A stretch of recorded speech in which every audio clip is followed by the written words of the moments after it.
व्याख्याता शासकीय high school Tamora. आज मैं ब्लूप्रिंट के हिसाब से ऐसा क्वेश्चन लेकर आई हूँ आपके लिए जिसकी उम्मीद आपको नहीं है, किंतु ये प्रश्न बहुत ही महत्वपूर्ण है।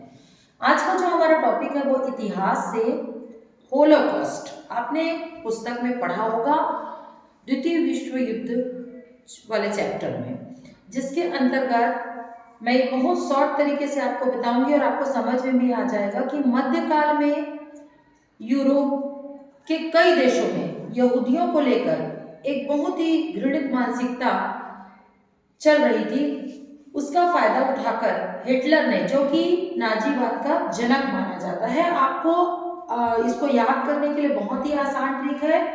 जैसे नाजीवाद को याद करना बहुत सारे बच्चे कंफ्यूज हो जाते हैं। कई बार वो मुसोलिनी की जगह फांसीवाद में नाजीवाद हिटलर को डाल देते हैं, हिटलर के जगह मुसोलिनी को डाल देते हैं।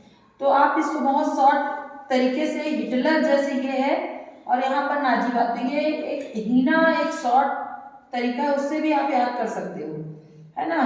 हीना से आप भी याद कर सकते हो, उसका ट्रिक होता है।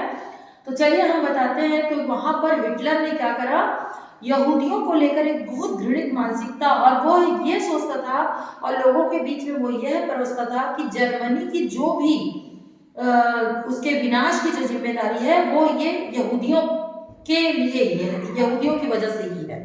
तो उसने क्या करा, सितंबर 1935 में यहूदियों की पूरी नागरिकता समाप्त कर दी। यहूदियों के प्रति जर्मन के लोगों को बहुत ज्यादा भड़काया और वहां के लोगों के मन में अपने राष्ट्र के प्रति अति राष्ट्रवाद की जो भावना रही वो कहीं ना कहीं यहूदियों के समाप्ति का और उनके नरसंहार का कारण बना। 9 और 10 नवंबर क्रमशः 1938 को हम देख रहे नाइट ऑफ ब्रोकन ग्लास, मतलब वहां पर जर्मन के लोगों के द्वारा उनके यहूदियों के संपत्तियों को, घरों को, प्रार्थना घर को बहुत ही ज्यादा नुकसान पहुंचाया गया, पूरी तरीके से उसको ध्वस्त कर दिया गया। और यही जो बात है वो नाइट ऑफ ब्रोकन ग्लास के नाम से जाना जाता है। कई बार पेपर में घुमा भी सकता है, आपको आ भी सकता है। फिर उसके बाद 1941 से 45 के बीच में मैं ये आपको दिखाना चाहूंगी कि जिसमें लगभग 15 लाख बच्चों सहित 60 लाख यहूदियों का नरसंहार हुआ।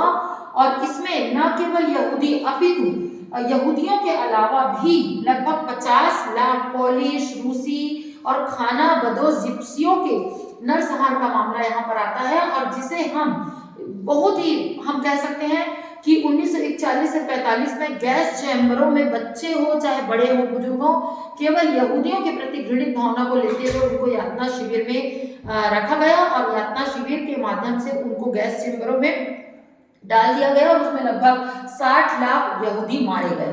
तो ये जो टॉपिक है होलोकॉस्ट, इसके नाम से जाना जाएगा। और आपको पता होना चाहिए कि ये होलोकॉस्ट वाला जो टॉपिक बहुत आईएमपी है और आप इसको कहानी बतौर पढ़िए और निश्चित तौर पर ये आगामी ब्लूप्रिंट के हिसाब से बोर्ड के विद्यार्थियों के लिए बहुत ही लाभदायक होगा और ये पेपर में आ सकता है। तो इसका जो ट्रिक मैंने बताया है, हीना मतलब मेहंदी होता है, आपको मालूम है, और ये बहुत शॉर्ट ट्रिक है। हिटलर नाजीवाद और इसी तरीके से मुसोलिनी तो फांसीवाद, इस तरीके से आप शॉर्ट ट्रिक से इसको आसानी से याद करते हैं। ये बच्चों के लिए बहुत ही उपयोगी है। तो ये ब्लूप्रिंट के हिसाब से आपके लिए एक महत्वपूर्ण प्रश्न।